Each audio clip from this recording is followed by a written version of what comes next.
So now I'd like to turn to our featured modeler, Paul Wusson. I met Paul months ago now. I can't remember how long ago.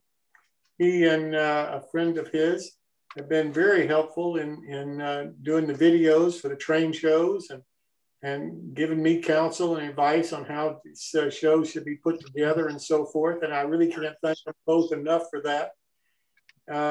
Paul is going to talk to us again about the NMRA's LCC program. I know that we had John come on, and John is a board member of the NMRA and has been heavily involved in the LCC program. Paul is a member of the NMRA and very active, but I think his perspective on the LCC may be of interest to you. And I really do appreciate him being able to join us tonight and talk about the LCC. Because again, it's something that I think may be the future for a lot of us in model railroading. But I'll be honest with you, I'm still having a lot of trouble understanding how I would use the concept right now on my modeling. So Paul, thank you so very much for being here tonight. I really do appreciate it and look forward to this. Okay, well, very good. Thank you, Jim. I'm going to ask, we're going to see here, I guess I'm spotlighted. I'm going to try and share my screen. I'm up in Rhinelander, well, actually 3 Lakes, and I'm going to try and share it with the PowerPoint being on multiple screens. So I'm going to hit the share screen, and then I'm going to open up my PowerPoint, and hopefully we'll see, well, that isn't telling us a lot. There we go. Okay, I'll get you guys out of the picture and we're ready to go. And so the question is, what is it? Well, before I get into that, well, yeah, go ahead. Stop for a moment. You're actually sharing, you're running 2 screens and you're running PowerPoint and presenter view. And you are sharing with us the presenter view screen, not the other screen. So stop sharing. Okay. You have to give stop me a hand sharing. here. You have to stop sharing, or I can stop you. Okay, I'll have to have you do something for me. I'll walk you through it. There we Paul, go. Phil will walk you through it. Okay, so go ahead and hit the share. Now I'll hit share screen. Now, if you look on the screen, you see the screen where, which screen did you hit before? Well, it isn't there anymore because I took it down. Let me bring it up. It's not on there. It's on the screen next to me. Right. So what you want to do is go ahead and put your PowerPoint into share and share the screen where put it into show. Share the screen where it's full screen. Don't share the screen where the PowerPoint slides are and where we are. Okay. Share the other screen. Do you have that now? No, we have nothing now. You actually have to start the program. Start the slideshow. Well, I'll tell you what. I'm gonna do a little bit of different. I'm gonna go down to one screen here and close this out. Here I am now. And if I share screen and then open Paul, I'm listening. Turn your video off. Stop your camera because it says you have low network bandwidth, and that may be. Then now try sharing. Let's go ahead and use this screen, and we'll open up the PowerPoint. And how is that? Now, do you have what is it? No. That's interesting. I haven't had that happen before. I'm going to end the show. I'm going to go ahead and close that. From this position, I have a PowerPoint open, and I have the ability of hitting share screen. I'm willing to accept any suggestions you might have. Please, your network bandwidth is low. Okay, Wait, yes. can you let me finish, please?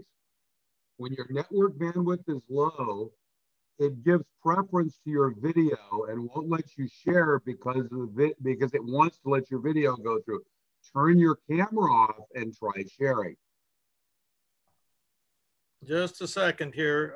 I've got all kinds of extra information. Zoom is now talking to me as well. I don't want to leave the meeting on you.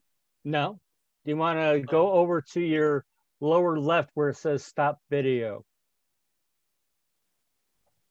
So far, right now, all I've got is a picture of myself in a very small corner. Try sharing again. Try sharing again. The video bandwidth message went away on my screen. You may be able to share now. Try again.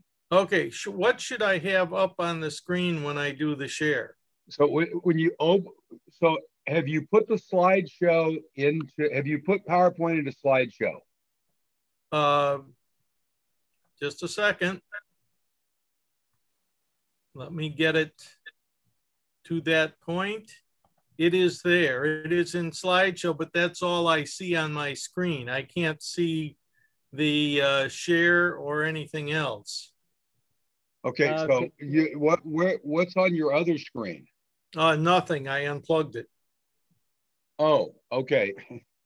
That got me down to one screen. Okay, so go back. Okay, go back now. Just go out of the show mode. Go back to just your stop show. Okay. Go ahead and share screen. Okay. And just share the screen. Share your desktop. It's the upper left screen. Okay. Okay. And now open up the show. Yeah, it's not showing. There it is. Yep. Okay. You're good so to go. Now you're good to go. I'm going to reduce you guys down to nothing and put you up in the corner, and then we'll take off here. So the question, of course, is what is LCC? And what I want to talk about tonight is kind of the concept of it. We'll come to a point where I say coffee break. That's where we'll stop tonight, because after that it gets very, very technical and is too much for just about anybody. But first I have to put this up. LCC is owned, the concept or the name LCC and the logo as we see it here are owned by the NMRA. And when I've given this presentation, the first time I gave it, it was brought to my attention that I was violating the NMRA rules.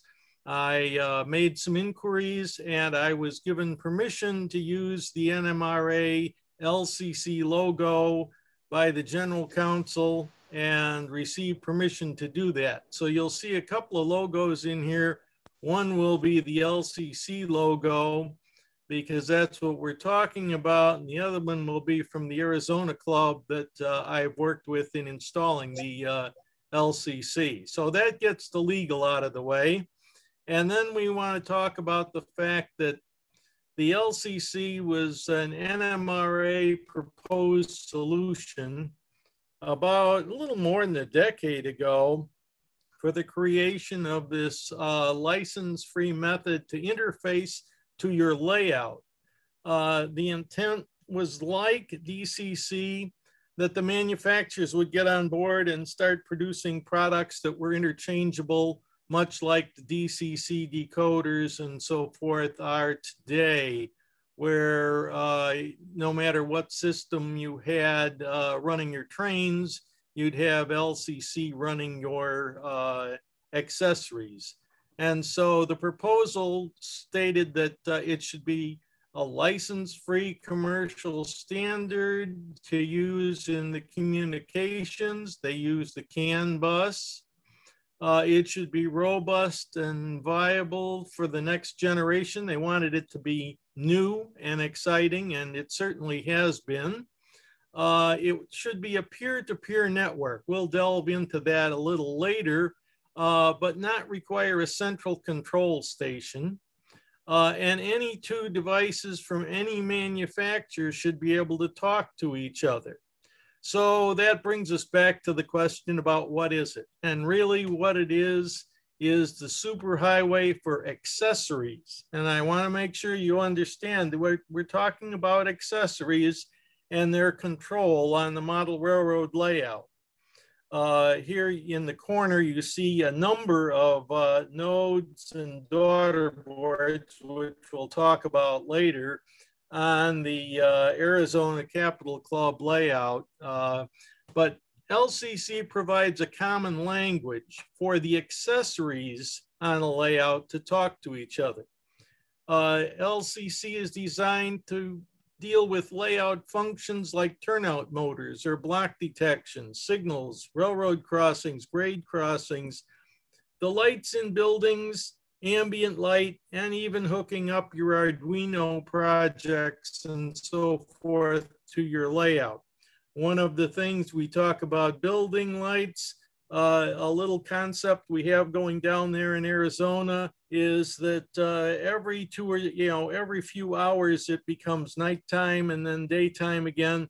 And about every fourth night, midnight or so, the bathroom light comes on in one of the buildings. And that's just all sending functions from the LCC.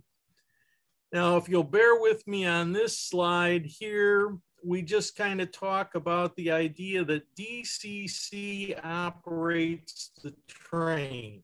And so we all probably here know about DCC and having power packs and sending the data out to the decoders.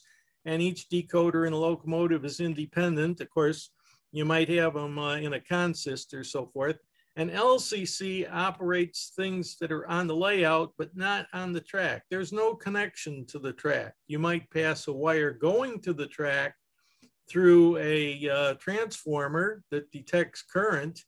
There's two-way communications through the CAN bus, and all of the nodes on the LCC receive all the data that's transmitted or generated by any other node. Now, again, on the track, it's DCC. Beside the track, it's LCC. The crossovers that exist right now between on and beside the track, you see LocoNet and all of these things that I've mentioned. There's more, but they're all proprietary systems, and for the most part, they don't interact with each other. If you have, if you're using one of these, you might be able to get along perfectly fine with your DCC and your accessories, but you can't intermix them between the different systems. And that's where the proprietary side comes, we want it to come out. Now with DCC again, as I say, I'm trying to emphasize the difference here, and that's that DCC provides digital information with the power, or through the power, actually. I don't want to get into the details of it all, but through the rails. The command station, no matter which system you're using, with each throttle or other input device via proprietary networks like your telephone connections through JMRI and so forth, can send information. The command station sends signals out to the engines basically, but also to other decoders that could be receiving signals from the command station. It wasn't exactly designed to have feedback. I know that we are getting feedback through some systems, but it's all running on the same network. And actually DCC network speeds are pretty slow. Sound equipment uses more data, of course. The more we put on there, stationary decoders and so forth, slows things down. I have friends that have been complaining about the fact that they have a lot of things connected and they have bidirectional data and all, but when they go to, when there's 5 or 6 or more trains running on the layout and someone's trying to call for a crossing, the whistle blows after the train passes the crossing. That's just the slowing down of the data because of everything that's going on the DCC network. Now, LCC doesn't just have to run with DCC. It can be used with AC, DC, DCC, DCS, all these things you see, including battery power or dead track. Keith suggested with steam locomotives as well, although that might mess up the basement. He gets his steam locomotives outside, and it would work with that.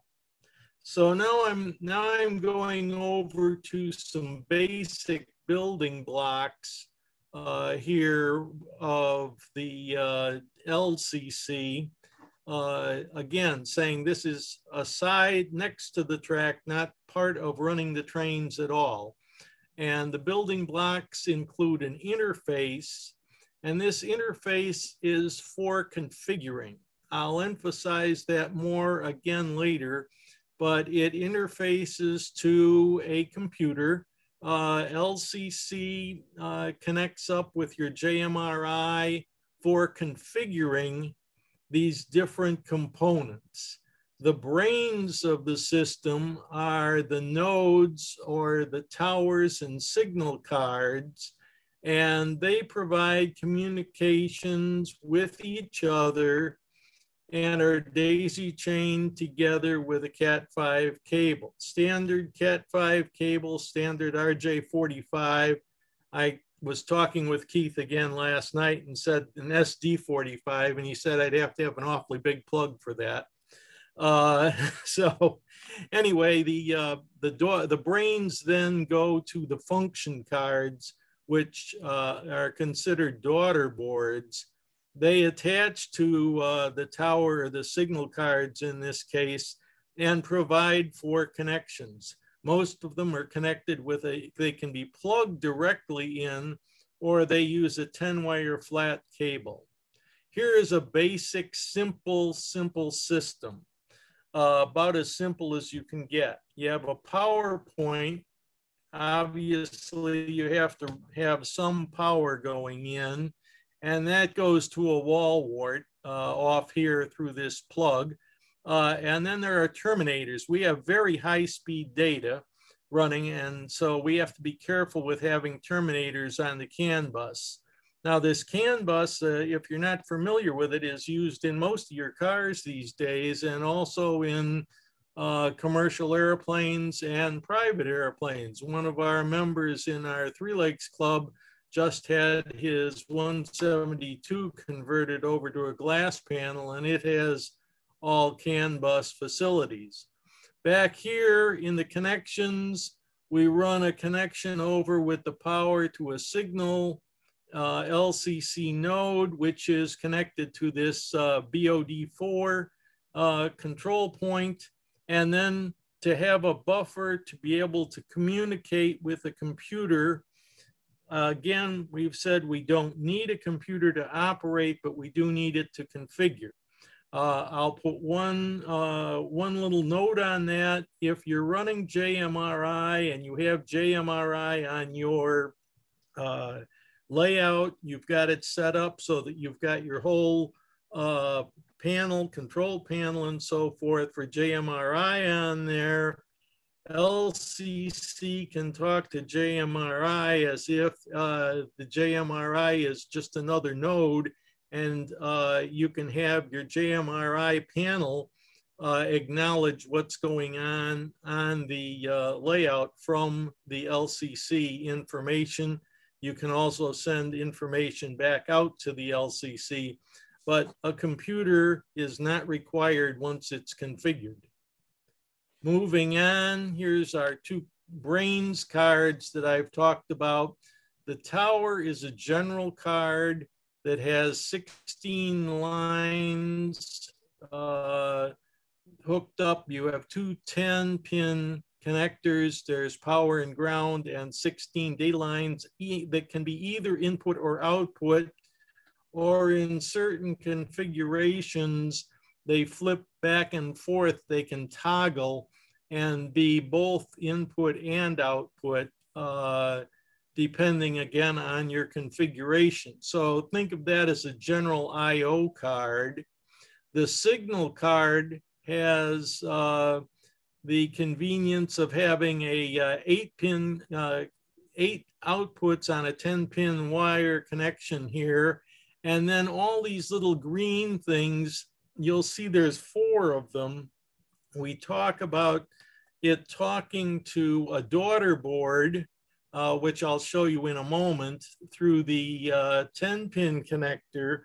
And then these little screws in the green connectors actually go to your signal masts. And while I say 4 signal masts, if you get tricky, because there's room for red, yellow, green, and lunar, you can take the lunar off of 3 of the signal masts and program that as a 5th signal mast in red, green, and yellow if you want. The daughter boards, typical daughter boards, some examples of them that plug into either of the cards that we looked at as the brains would be block detectors.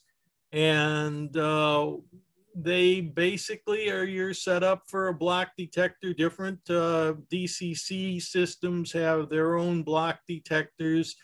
These use these little transformers here. The transformers have two wires on them that attach and go back to the block detector board.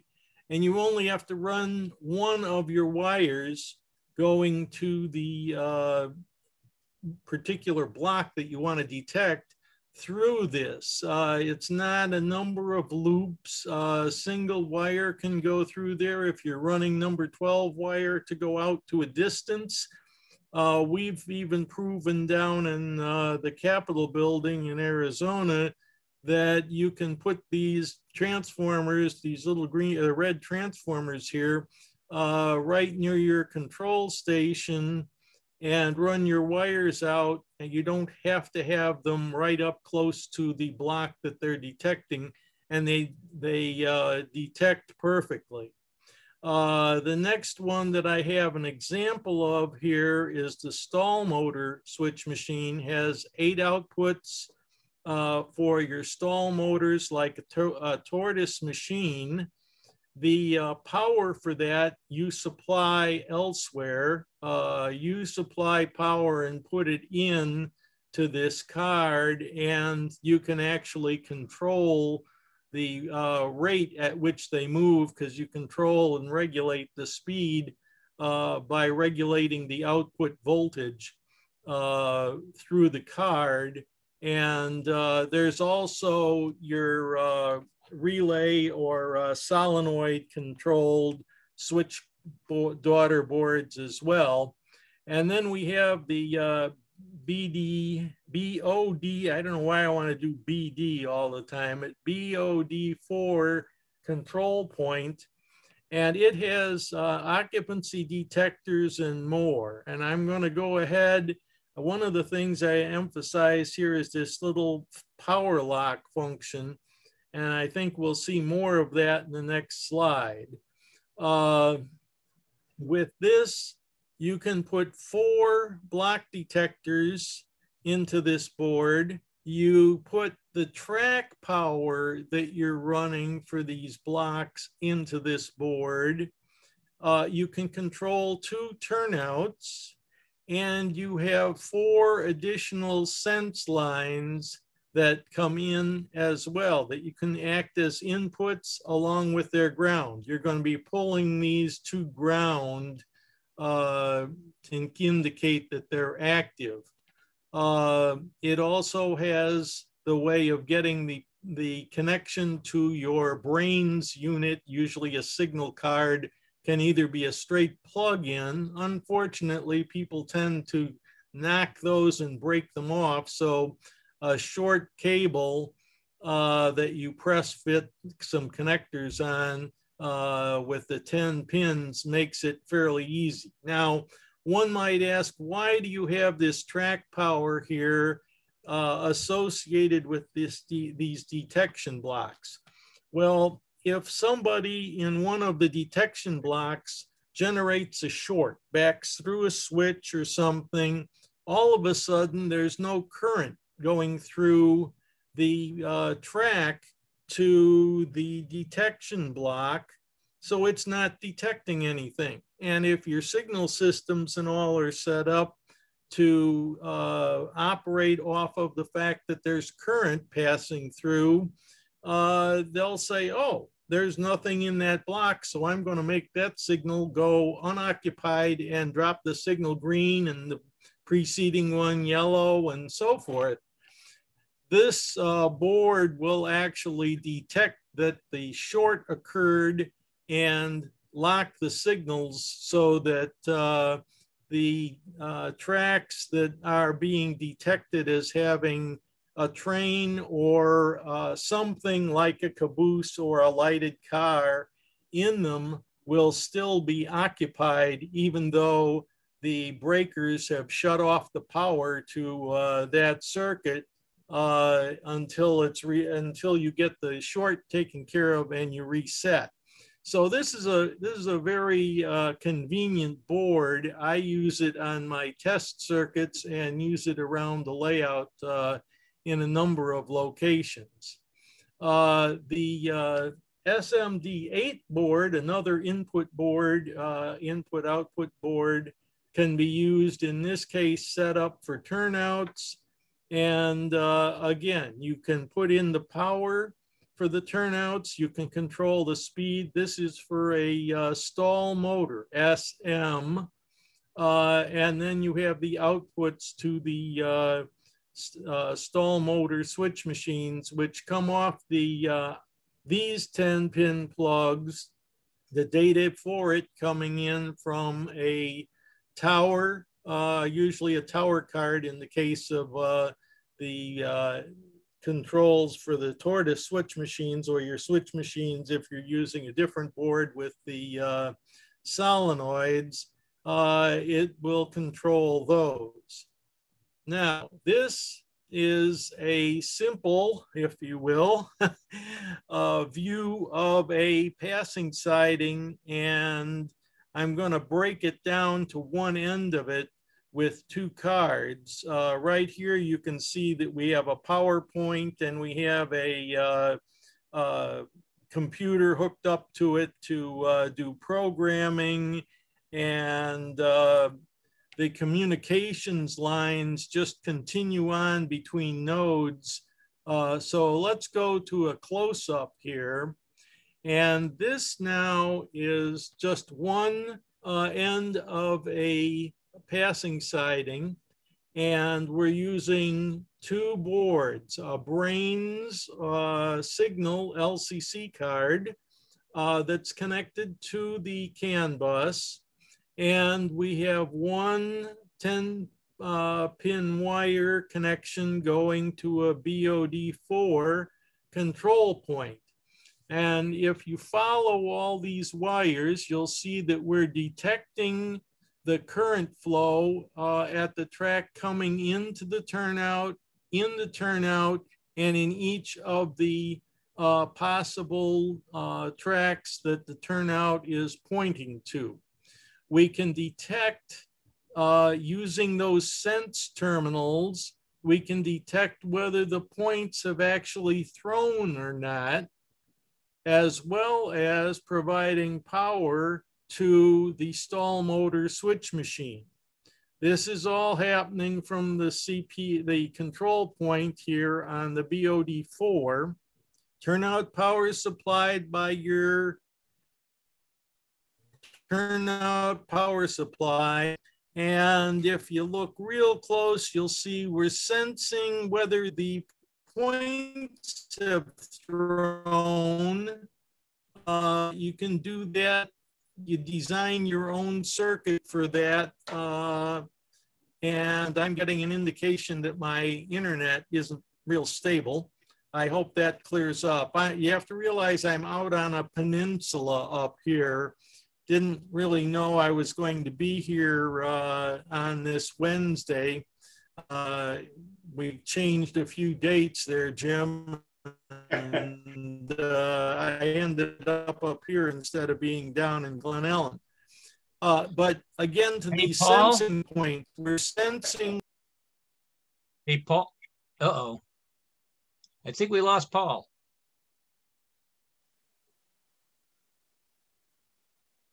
Paul had sent me an email saying that he was afraid that he was going to have trouble up there tonight. So it's a challenge with LCC and distance like that. Yeah, I was going to suggest that he turn off his video because he still had it on, but it looks like I wasn't able to tell him.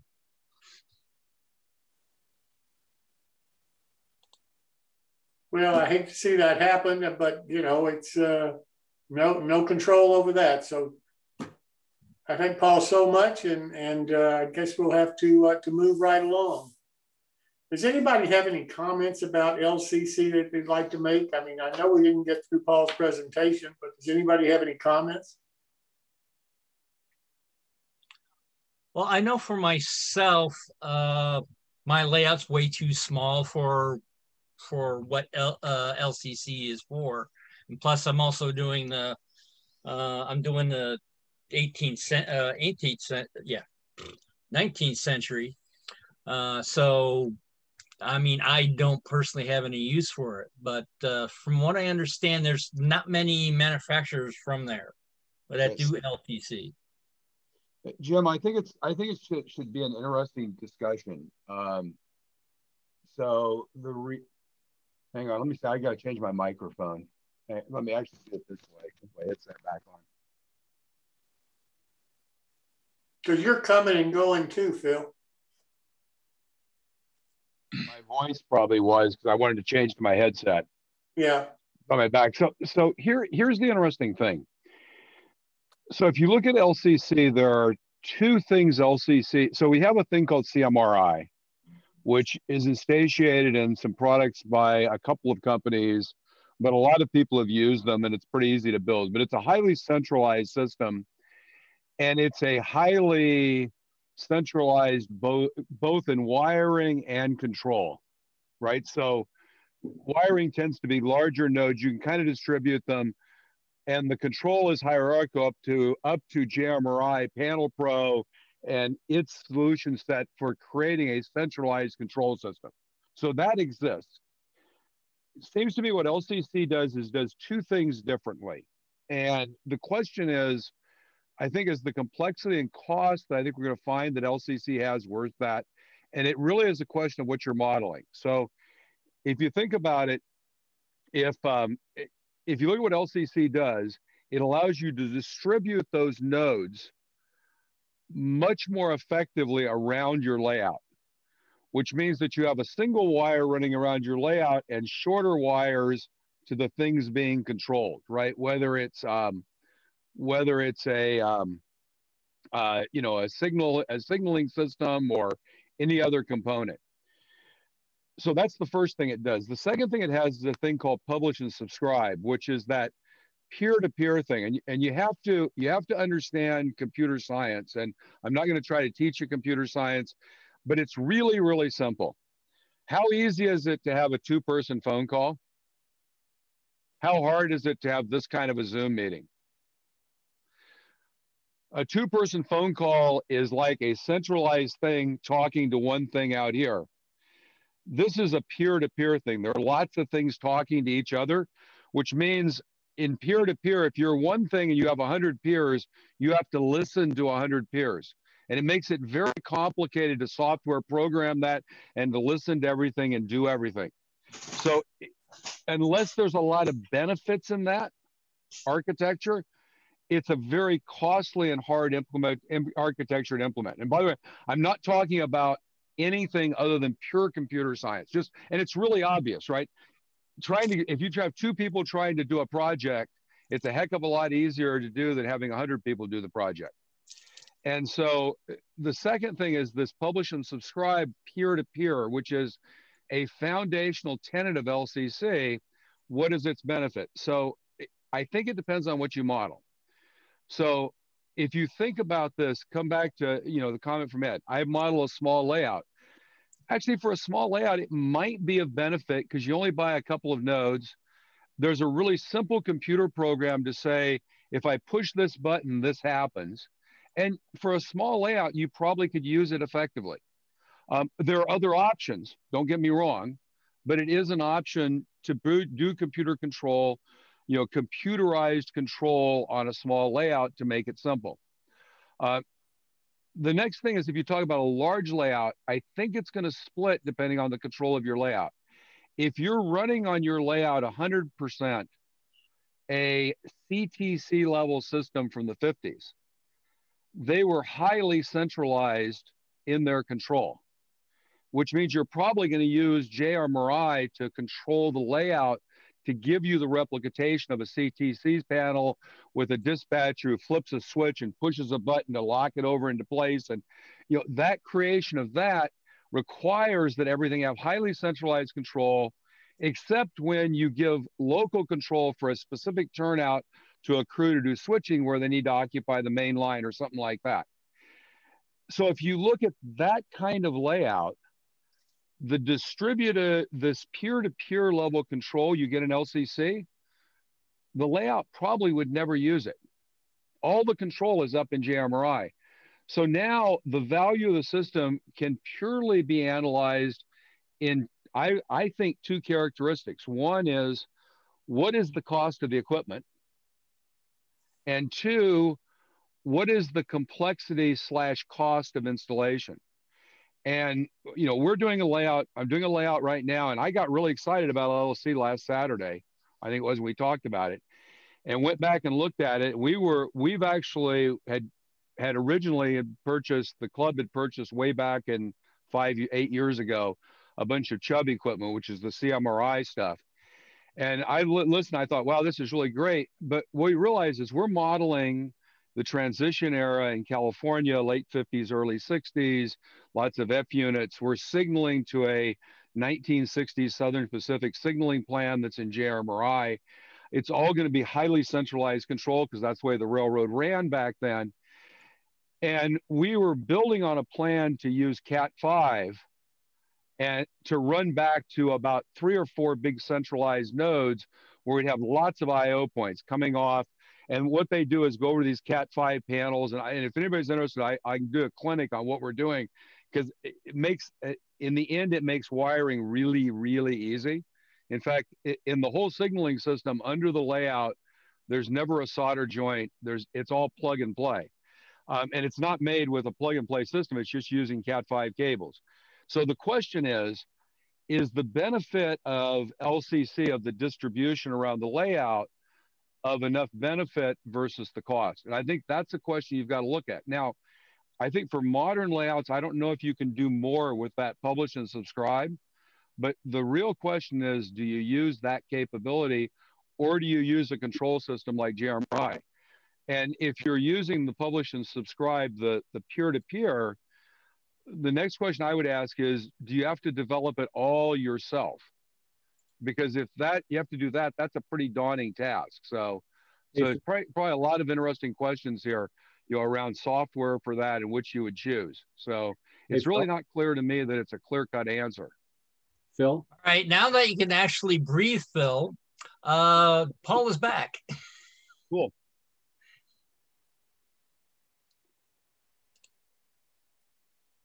Well, I've come back, but I am running with very little power. We got a computer power up here on the peninsula. We got a warning. In fact, I think I sent Jim a note earlier this afternoon. My telephone binged at me and said that we were potentially going to lose signal or a certain percentage of it. And while we have a high-speed system, something is going wrong with it. Now, I'm not going to try and continue on the PowerPoint, but I would point out that, yes. Why don't we do this? Because of the problems that you've got, why don't I get with you and we'll set up another time? I think this is really important, and I really don't want to cut it short, but I'd rather have you have good connection and everything, and I'm sorry this worked out the way it did. Like you said, we did have to reschedule it, but why don't we just stop this tonight and we'll get back to it? How's that? That's fine. I have from the folks, I have new modems and new gadgets, all to plug in, which they sent me a very, very nice note that said I could do it all myself. And the last line is, when you do all this and change all your wires, call us. And we avoided doing that to have at least what we had tonight. And my wife ran a whole evening yesterday on Zoom and had no trouble at all. So we didn't expect the problems that they announced to us. So I'll be glad to do that. I was just going to point out that before we were blocked out with barbed wire and all that down in Arizona at the Capitol building, we had 66 signals and 55 of those BOD4 control points operating with about 100 turnouts on them, all part of the layout, operating again in the peer-to-peer system. But it is a great discussion, and I'd like to do the whole thing and then have that discussion because I think it's really important. I do too. So I'm glad to set up another time. I'll get with you again. Thank you so much for understanding. Okay. I'm sorry we had this problem, but those things happen. We can't control everything. So I will get with you and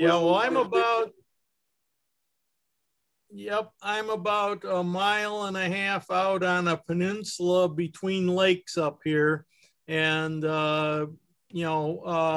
if I was 15 miles north, I'd be in your time zone because that's Michigan. So that's how far up in the middle of nowhere, Wisconsin, I am there right now. If I do it from Glen Ellen, I'm really solid in there.